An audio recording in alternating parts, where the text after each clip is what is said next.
is called Empty Lives. It's relatively new to the English availability of Spiritist books. The original publication in Portuguese came out, I think, just after COVID, if I read it correctly. So it's a relatively newer book, but the English translation just became available in the last few months. Written by Divaldo Franco, spiritually orated by Joanna de Angelis. As with all of her writing or her messages, it's not the easiest read. There's always kind of a smack, the bad stuff, what's going wrong, or what the problem is. And then she always follows up, though, with a loving embrace and wisdom and tools to help overcome issues. And this book is divided into 30, I think, different chapters. So it's a shorter read. It's like 3 or 4 pages per chapter, as opposed to some of the books she's written where every page took forever to read because you had to read it a couple times. So this was a little bit easier, given the author, but just as supportive and renewing. And then we'll talk about some things from the Gospel according to Spiritism. And then whenever you see a really good-looking slide, it's not mine. Because if you see white letters and a blue background, that's my slide. But if you see pictures, graphs, some really cool art in a couple of these, Bernadette Leal spoke here a long time ago. And at some point, I had my flash drive. I was on a lanyard, and I was just fooling around, twisting it, and the lanyard broke. The USB drive went flying, and it couldn't be repaired, right? The one guy that said he could repair it but couldn't guarantee it wanted $800, and I said, you know what? I'm not going to do it. But luckily, we save most of the lectures that happen are stored up here on the computer. So I just came and I downloaded lectures, and this young lady's lecture was up there. So I borrowed, right, her slides. But I want to make sure that I give her credit, as well as there's a few other slides in here that they're pretty. Like I said, they're not mine, and I may not even know who some of those folks are. So that being said, let's jump in. Tim, you said 3 hours tonight? I'm kidding. We'll be done by 8 o'clock, probably sooner. I like to start these talks just with a reminder, right? Spiritism is a total body of work, right? A codification of these 5 main books, then tons of other books that have been given to us by the spirits through mediums. We're going to spend some time in the middle book today, the Gospel according to Spiritism, and this book, right? Empty Lives, right? Again, Divaldo Franco, physically, and the medium, and Joanna de Angelis, the spirit. And this book, just like that opening reading that Tim read for us, it's all about life and the way we live. Is it a race? Are we chasing things? Are we thinking short term? Are we thinking long term? And just like this picture makes us think, right? It's you competing against others, or is it us competing against ourselves? There's so many different ways to look at it. So tonight's really about putting this into perspective. What is the long-term situation? What is the short-term? What are things that impede both of those situations? And what can we do to fill our lives with the good stuff and not the empty stuff? Make sense? All right. Let's go. I love this graph. I don't know who made it, but I borrowed it from Livia, and she says she didn't make it. So nobody knows the original author. But what this graph depicts, right, very simply and directly, is the progression of the spirit. You guys, me, all of us, we're in a human body. We're an incarnated spirit, connected to a spirit, to our eternal being, right, the eternal spirit, via a paraspirit, right? Every life we lead does something to our progression on this simple graph. But if you think about it, where over here on the bottom is our first life, when we were created by God. Simple, lacking knowledge, with really no experience of any kind. We live that life, we live other lives. I'm here in this life like you are. This life will end, I will continue. Ultimately, as we progress from life to life, we will all become pure spirits. Are we there now? I'm not. Maybe some of you are. But more than likely, if we're living on earth, right, we're on earth because our energy, our vibratory energy, our moral development is down in that bottom third order level. We're imperfect. We're more tied to material things as opposed to that Christ-like perfection of love, coming from a place of love. We're more driven by material needs and wants. Doesn't mean we're bad. Doesn't mean we're less good, if you will. It just simply means that on this paradigm, or on this cycle of life, where we are today, if we're here on earth, we still have growth to do and work to do. And each successive life prepares us for more growth. Anybody disagree? I'm open to discussion. I'm kidding. Makes sense, right? All right. So what's the purpose of this incarnation? What's the purpose for me? What's the purpose for you? What's the purpose for any of us in any given life? It can be different worlds. It can be different bodies. It will be in a lot of cases. But ultimately, the purpose of any reincarnation, right, is to help us grow morally, to help us get to that Christ-like perfection. For some of us, we're atoning for past wrongs, right? 300 lifetimes ago, I made a lot of mistakes. I'm still making mistakes. So there's a good chance that I'm here on earth to atone for those mistakes. I'm in a family that perhaps in a previous life, an adversary and I had some conflict, and that's a difficult person in my life today, perhaps. I won't mention any names, but she knows who she is. I'm just kidding. The point is, I died in my previous life. I spent some time in that errant state, recovering, getting healthy, studying. By the grace of God, I reincarnated just like you guys did, with no memory or acknowledgement or memory, I should say is the right word, of the things I did wrong in previous lives. But before I came, along with the help of my guardian angel, my mentors, advanced spirits teaching me, helping me grow, I made a plan. You made a plan, right? It's there. It's out there. But we're born with no memory. Part of that plan includes a few key things. Geographic, perhaps, right? Socioeconomic, health concerns, key people in your life. And in most situations, you designed that life, that situation, those conditions, those relationships based on either atoning for a mistake or a mission to help serve the world around you.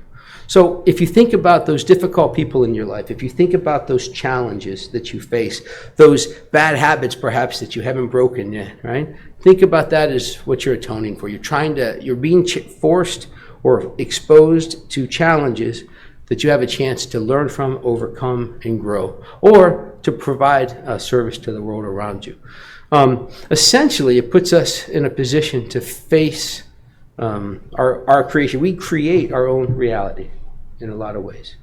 And we do that each and every lifetime. We may not make huge bounds in an individual lifetime, but we never go backwards, right? We may stay stationary to some degree, but ultimately, over time, we will make our way, just like Christ did, just like Joanna de Angelis did, just like Emmanuel did, just like every spirit that was ever created by God followed the same path. And that made so much sense to me when I was first exposed to Spiritism. I grew up Catholic, and then I became agnostic, and then I decided that none of that works. So you name the religion, the cult, the temple, I've probably been there and investigated it. And little pieces here, little pieces there, these different things, some of it made sense. Spiritism and this whole idea of life after life, of reincarnation, of atoning for your past choices, creating your reality today based on choices you made or didn't make previously, it totally makes sense to me then, and it makes more sense to me today. Life to me, how many of you know somebody, my brother's like this, people would say he has a gray cloud over his head. Bad luck follows him, right? If anything can go wrong, my brother's going to get in trouble for it. Whether he did it or not, he's in the wrong place at the wrong time, and bad luck follows him. Anybody know somebody like that? Well, and what do they say? What do we say? Man, life isn't fair. That guy has the worst luck. Or a child dies, at 8 years old. Or someone in their prime of life is in a terrible accident. And they say life isn't fair, right? Well, what this did for me is it put it all into perspective. No matter what we're facing today, positive, negative, neutral things, they're happening to us because we put ourselves in that situation. It may not be a decision we made yesterday, right? But it could very well be tied to 3 lifetimes ago. And I can't quote the author or the book, but there's a great story in one of these books I've written or read over the years. It talks about a surgeon in this lifetime or his last lifetime. He's doing wonderful things with his hands. He's saving lives. But several lifetimes before that, he was a, what do you call it? A knight. He killed people with a sword. For good, right? For his country, for his God, what have you. So he wasn't necessarily a bad guy, but he used his hands to kill. Many lifetimes before that, he was a thief and he'd kill people with a knife. He used his hands, right? But lifetime after lifetime, he progressed to now in this last life, he's now doing good things with his hands, right? Still using his hands, but doing good things. And that just puts this all in perspective. Wherever we were before, whatever wrongs we made, we don't remember them in this lifetime, thankfully, because it would be hard, I think, to live with all those wrongs. But we put ourselves in a family, in a situation, in a geographical location, in a socioeconomic environment where we are going to face challenges to help amend previous mistakes. Fair enough? Awesome. Tim, could I trouble you for a bottle of water or just a cup of water, please? It's right behind you, I think. That'll do. I don't need a bottle. Thank you so much. Sorry about that. So, where were we? Existential conflicts, right? Along that graph or that journey of the spirit, we're going to face conflicts that last forever. They'll change, right, to some degree. But until we work them out, we'll face the same things over and over in a lot of ways. But ultimately, we can shorten or lengthen the suffering involved in these challenges. Thank you, sir. I appreciate you. I've got a frog in my throat. I'm good. I got a spot right here. Thank you. I'm going to save a little bit for later. We can shorten the suffering or lengthen it or make it more intense or less intense depending how we face it. So how do we face challenges, right? Do we embrace change? Do we embrace conflict and see it as an opportunity to grow? Are we the rolling stone that won't sit still? The first sign of adversity, do we take off and do something else like I used to do, right? All these things. How do we face these difficulties? We can choose to face it negatively. We can choose to face it positively. We can be neutral. We don't not even make a choice, but that's still a choice. And that's going to impact how long these things continue, life after life. In the Gospel According to Spiritism, chapter 5, this is a quote, right? In most cases, men and women are the architects of their own troubles. Yet rather than admit this fact, they usually find it easier and less humiliating to their egos to blame their troubles on fate, God, bad luck, or even on an unlucky star, like the gray cloud I told you about, right? However, this unlucky star is actually no more than their own carelessness.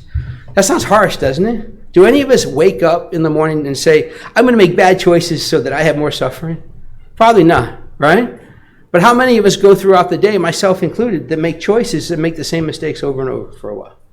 It happens, right? We do it. But I don't think any of us necessarily wake up as, I'm going to do my best to be miserable today. Well, some of us. I actually have a grandmother who's no longer with us. She did spend a lot of time. She was negative all the time. But that was just her personality. I still think about her and I wonder if where she is today and if she's working through this. But I think for the most part, nobody wakes up with the intention of having a bad day. But I could be wrong. It goes on in chapter 5 describing that it's the lack of goals that leads to that loss of contact with our inner self, our true spirit, our original plan, right? And as such, we make more decisions based on our ego and our pride. And whenever I think I've shared this with you before, the acronym EGO, right? EGO, right? Ego, we all know what that is. But I like the acronym edging God out. Whenever I'm think I'm the man, right? Or I can solve this by myself. I don't need any help. I know what I'm talking about, or do it my way kind of stuff. That's my ego, and I'm edging God out. If I'm coming from that person full of pride, right, I'm not listening to God. If I'm letting the opinions of popular people or other people, I'm doing things for material gain or for their gratification in that result, I'm totally not living from a place of being driven by love. Does that make sense? Yeah? So lack of goals, right? And doing things more for the ego as opposed to following the example of Christ. And this is these are the different focuses. These are different things that can take us off track, right? How many of us have chased money? I'll raise my hand. Most definitely. When I was chasing money, do you think I ever had enough? No, never had enough. The more I got, the more I wanted. And then eventually, you go so crazy chasing money, what do? You can lose it all, right? You just go broke because you got greedy. Or you just keep chasing it, right? How many of you, that's terrible. I don't know if that's a good picture or not, but how many of us are more concerned about our outward appearance as opposed to the quality of our soul? Right? How much time do we spend? I read an article. I have a lot of patients that are taking those shots, Ozempic and things like that. Not judging if you do that, so don't take it that way. But the science on this would say that you lose weight, but you're losing up to 50% muscle mass in this weight. And that article was tied to another study that said that gym memberships are down 50%. Because of the advent of these drugs. Now you can give yourself a shot once a day or once a week, whatever it is, right? You lose 20 pounds and you look great on the outside, but you're probably losing muscle mass. And you stop going to the gym because what was the purpose of going to the gym? It wasn't for your health mentally or physically. It was for, I want to look good. And there's nothing wrong with wanting to look good, but at what expense is what this slide is trying to point out. Are we focusing on our outward beauty and appearance as opposed to internal? And then power. I love being the boss, right? I used to feel like, I'm the man.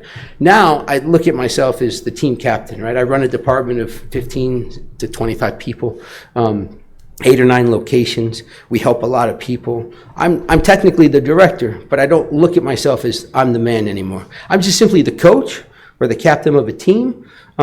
So I've changed my perspective on this, but for years, especially in competition with other businesses, you want to win, right? You want to outdo the competition, and that's seeking power for the sake of power, right? Now I like to look at my role as serving the community, serving the world, and if we happen to help a lot of people, that's awesome. But that's not the goal. Money is not the goal, and power is not the goal. The goal, let's see here, right? What happened for me and what I'm recommending for you and for all of us is if we're in that paradigm, right? If this is where we are, right? What Empty Lives, the book, is teaching us is we need to change our focus, right?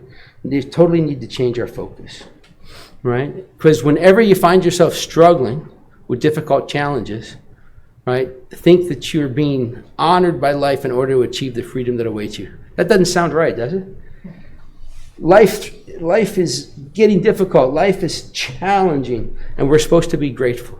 It's going to free us. If we're thinking short term about paying the bills, about losing 10 pounds, about fixing a relationship that's broken or what have you, just on the physical side or this one lifetime approach, yeah, you know what? It's not freedom, right? Challenges, they slow you down. They mess you up. They take you off track. You had a plan and now you got to shift gears. But if we think about that race as life after life, as a continuum of eternal living, challenges do set us free. It's working through the challenges in a positive way, in a Christ-like way, right? That frees us from the suffering and the adversity over time. That's not automatic, obviously. So we should avoid anger and aggression, right? We shouldn't blame karma or our luck. And consider the joy that's the fruit of struggles and renunciations, dedication, and work. And that's right from Joanna de Angelis. I love this slide. Not mine. Change your perspective, right? Change your focus. Sometimes you got to stop and look behind you. Sometimes you have to reflect on what got you where you are, and look at things from a completely different angle. And another word for that, or two more words for that, is self-awareness, okay? When we stop and reflect, when we stop and look where we are, where we've been, where we want to go, it starts with self-awareness. And what the gospel according to Spiritism tells us is that enlarges the emotional horizons of the being, allowing us to change perspective and focus on resolving those existential conflicts. We all have similar existential conflicts, but they're all unique and different to our own lives. Regardless of what they are, changing our focus requires us to stop, evaluate, and make a plan. But it starts with self-awareness. So this diagram, I'm just going to open it all up. There we go. Challenges, right, are all around us, or we're all around challenges. By identifying our negative tendencies, right, self-awareness, what happens? We identify the problem, or we identify the opportunity that we can fix. That's knowing thyself. We had a speaker here not too long ago that spent some time on this. It's really hard, right? What does know thyself really mean, and how do you fix things? It takes going deep into your mind, into your heart, and really being honest. One of the things I like to do, and I attribute this to Peter, who you guys know, who speaks here frequently. Many years ago, he did a talk, and he mentioned St. Francis of Assisi, I believe. I think. See, I'm terrible with, if it's not on the slide, I'm lost. The point is, what this saint or the spirit recommended was, at the end of the day, if you really want to know yourself and make things better, at the end of the day, go back through your day and contemplate the choices you made or didn't make, and were they good choices? Were they not the best choices? And then, forgive yourself. Go to sleep. And when you wake up, the first thing you should do is start off, just as soon as you're even semi-conscious, with gratitude. Just start rattling off everything, everyone that you're grateful for. So you end your day with forgiveness, right? And thoughtful awareness of what you can do to improve. And then you remind yourself first thing in the morning that God has given you another day. And you've got everything you need to thrive. And you start off with gratitude. Then, as you go out throughout your day, don't empower the problem. Because what happens? Challenges come back, right? You slept, you rested, you were grateful in the morning, and now the boss is on you, or now your car broke down, or now your kid's in trouble, right? Something happens, and there's a challenge. You can choose to see the negative, right, and just wallow in the negativity of it all, or you can turn that challenge into an opportunity to focus on the positive. Find ways to solve the problem from a positive perspective. Because the last piece there on the bottom left is, we have no control over the situation in a lot of cases, but we totally have control over how we react. At the end of the day, bad things can happen, right? But if you look at them as opportunities and areas to grow, what Empty Life is telling us and what the Spirit's book is telling us is they're all positive opportunities to, what is it, turn lemons into lemonade, right? Silly but true. So the goal then, right, is to get away from that material focus. Get away from that material focus to more of a spiritual focus, acknowledging and accepting that you're incarnated in this human body today because there's still work for you to do. You're atoning for something, you're working on something, and the best way to get away from that material connection is through prayer, meditation. Connect with your higher power, right? With your guardian angel, with God. Keep yourself in a state of harmony. We do a meditation series here. The last is the fourth Thursday of the month. Not necessarily the last, but the fourth Thursday of the month. Valdo and Christiani had this wonderful. Every month there's a a meditation and a little bit of a lecture on how you can incorporate this into your life. And it's amazing. Christiane taught me one night how to meditate in the car. Did you think that was possible? I figured you fall asleep, right? But she had a technique that helped me. I drive an hour each way, to work and home. And she taught me a technique to meditate while I'm driving. It's pretty cool. All these things lead to harmony, right? If you apply them regularly and consistently.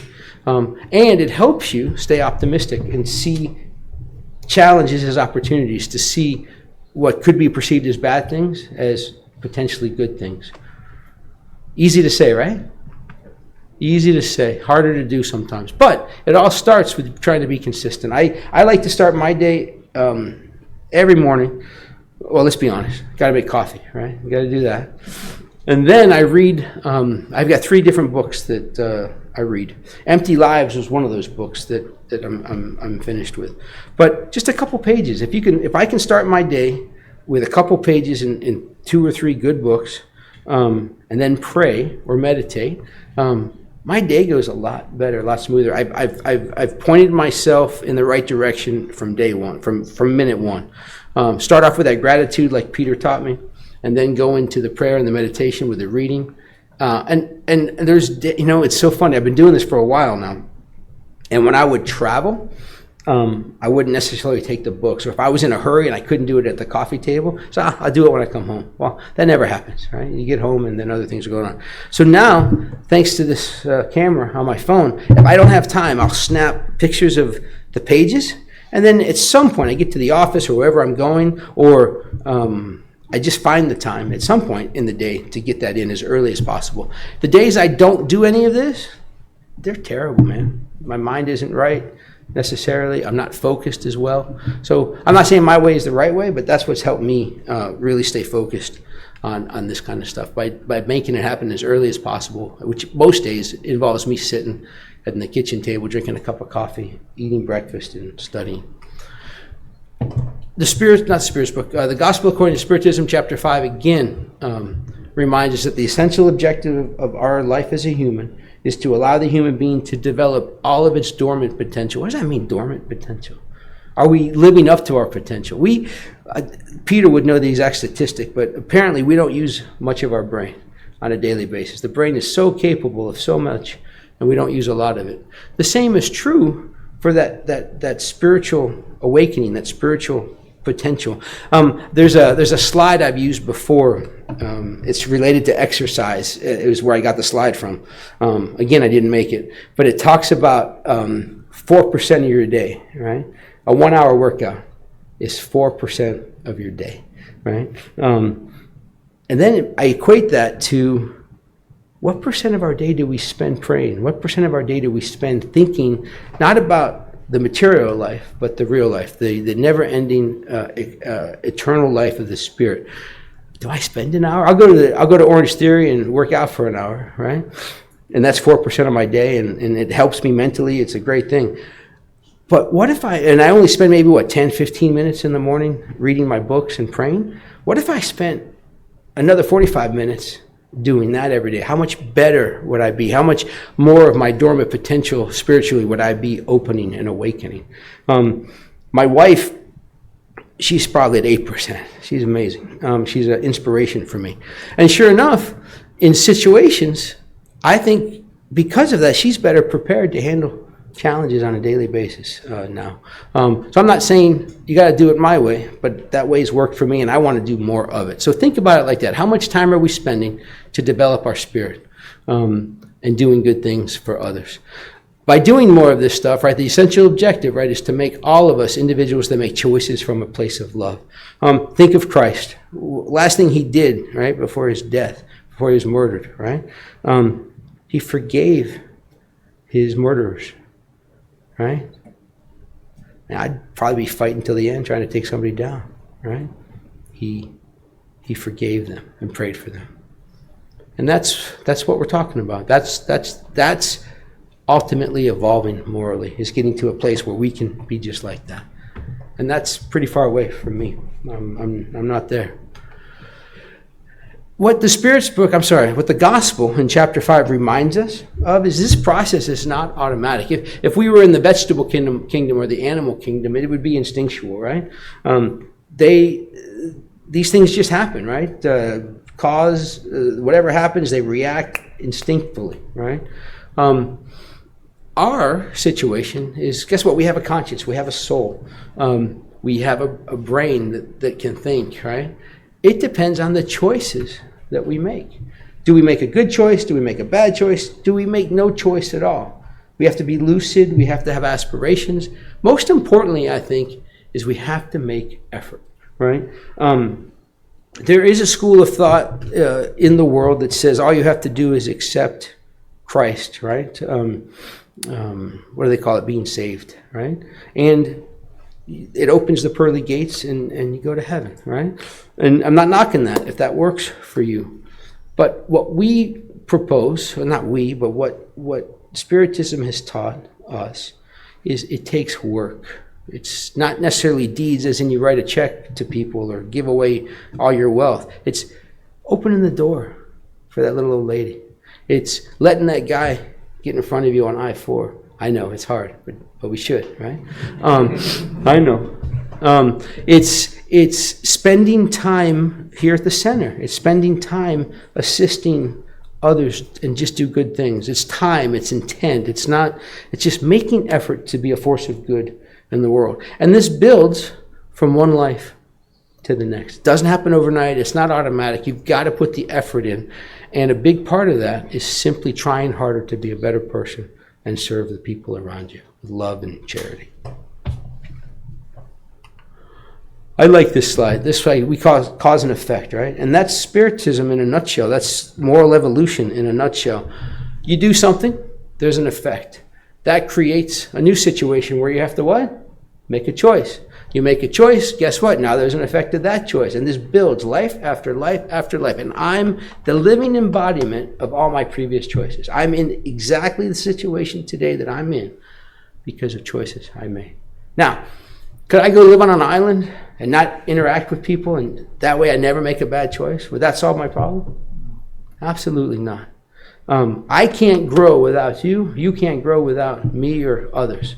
It's putting ourselves in these relationships that we created before we even came here. We created scenarios where we're going to be so that we can make the choices that we've made that got us to here.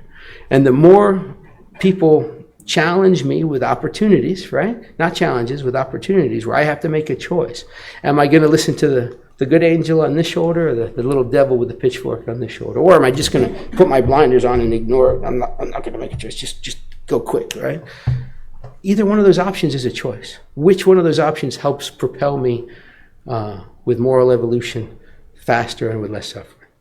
The one that comes from love. Again, easy to say, hard to do.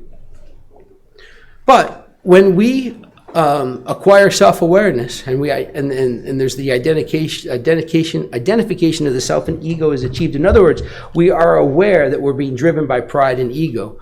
It makes it possible for us to lower the throttle on that, to come from a more positive place, right? To be less empty, to have less contempt for life and what have you.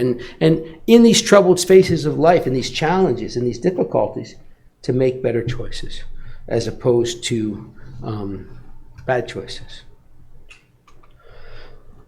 And that leads to mental communion, right? If we can make better choices, if we can pray, if we can meditate, what we're going to be able to do there is elevate our energy. How many of you believe that you are who you hang out with?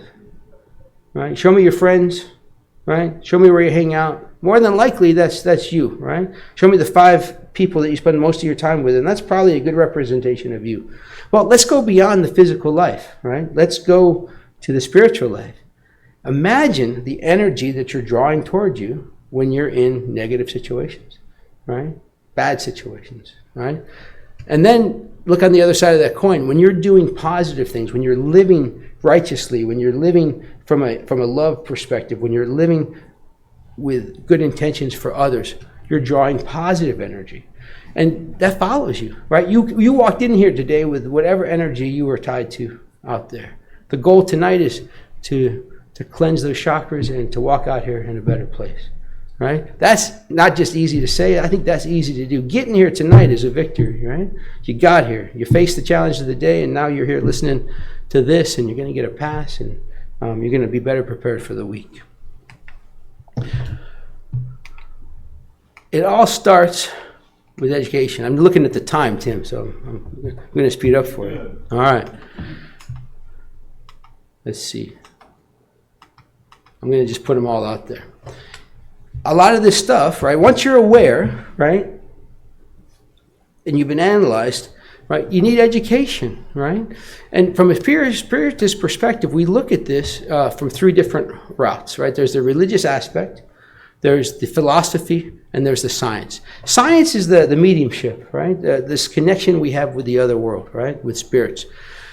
Philosophy is the teachings, the Christ-like messages, the teachings. The religion is the charity, the love that we share, the work that we do for others. And there's so many different ways to grow and educate yourself in a place like this and outside of here with those tools. Ultimately, what we're teaching, right, what Spiritism is asking, why are we here on earth? And ultimately, it's to love. And I love this quote on the right, from the Spirit of Truth. Spiritists, love one another. That is the first precept. Educate yourselves in the second, right? The Spirit of Truth. And then understanding how all these opportunities we face in life and daily life, these challenges, from the physical world, the immortality of the soul, the reincarnation, and that communication and connection with spirits. There's so much opportunity in those books that I showed you initially, and coming here for classes or for lectures, to educate ourselves so that we can be better prepared to face all of these. And each life we do this, it gets better and better for us. On the path to perfection, right, we're reminded in the Gospel according to Spiritism that we are still imperfect spirits. Actually, in our spiritual childhood, that lower third quadrant, right, of that graph I showed you, we're third order spirits. Our mistakes represent a lack of learning. Conflict arises as a natural consequence of that imperfect state. And look at that last line. We learn not to err again by repeating the lesson. So if you're making some of the same mistakes over and over and over, like me, don't beat yourself up. Think about it before you go to bed. Forgive yourself. Wake up in the morning grateful for a new day. And try not to make the same mistakes again. Try to grow. But it could happen, right? But if you want less suffering, if you want more fulfillment, we have to start looking at life from two different perspectives. Short-term fulfillment, long-term fulfillment. Short-term, on the left, right, is the outside. Whoops, oh man, I gave away the next slide. That's terrible. Short-term versus long-term, right? If we're thinking short-term, we're thinking ego, we're thinking pride, we're thinking from the outside in, external, external, I got slippery hands. External factors. We're more driven by perhaps the people around us, what they're doing, what they're thinking. We're being driven by our ego or our pride. We're more selfish. We're thinking about what's good for us as opposed to others. And that's all short-term kind of stuff. That's going to more of that material life. If we're really thinking about the long term, that's not just who I am in this life or where I'm going to be when I retire or when I'm 80, but where I'm going to be 3 lifetimes from now, 10 lifetimes from now. How am I going to get up that chart? How am I going to evolve? And if we're thinking that way, as much as possible, we're going from the inside out. We're thinking about internal factors, my spirit, my soul, my choices, right? We're knowing and realizing daily that the choices I make impact my spirit forever. We're going to be more selfless as opposed to selfish. And long term, that's going to help in the short term, right? Because if we're thinking the long game, we're going to make better choices. And that's going to impact not just tomorrow, but every aspect of today. Little by little, thinking that way changes how we're living, and it improves where we are. And the best example of that are the teachings of Christ. Not just the teachings of Christ, but reflecting and learning on how he lived. How he talked, how he thought, how he spoke, the lessons that he taught, and applying them to our daily lives. Will we reach that level of perfection in this life? Probably not. But we can shorten our suffering and increase the speed at which we do by thinking more of that long-term process, getting less and less tied to material and more tied to love. This is a great quote from Joanna de Angelis. I'll leave it up there, see if you want to take a picture. I won't read it to you, but it's amazing, right?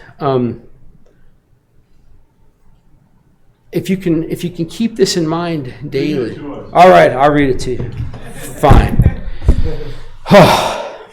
The problem is my old man eyes. Can't read it over here. Let's see. All right, by the Spirit, Joanna de Angelis. If you feel sad and tired of your day-to-day troubles, wrestling with all sorts of sorrows, try loving. If your load seems too heavy to bear, when you feel lonely within a crowd, when you are beaten by adversity, and it seems as if you were entangled in a hopeless maze of insanity, try loving.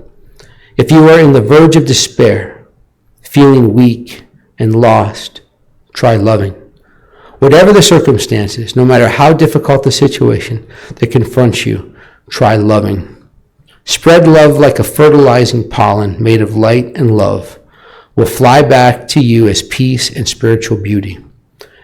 Never return evil for evil. Instead, do unto others as you wish others would do unto you. If you do so, you will realize that loving your neighbor is really the golden rule, the perfect solution for all human problems. Always try loving and continue loving until love becomes an inherent part of yourself. That gives me goosebumps, right? If we get to that point where we just radiate love and we come from love, we've grown and we've matured. And I'll leave you with this last slide. I think I will. What happened? Whew. Don't tell God how big your problems are. Tell your problems how big God is. We've been provided, no matter what our situation is, no matter what the challenges we face in our life, everything we need to thrive has been provided. You know that old saying, you don't always get what you want, but you get what you need? It's so true. Everything you need to get through whatever you're facing is within reach. If we can open up our hearts and our minds and connect with God, connect with our guardian angel, surround ourselves with positive energy, any adversity is overcome, can be overcome. We have everything we need to do that. So I'd like to thank you for your attention tonight. I'd like to thank Livia for the opportunity to prepare this topic. It's through presenting this to you that it really helps me focus my studies and grow. So I'm indebted to each and every one of you. Have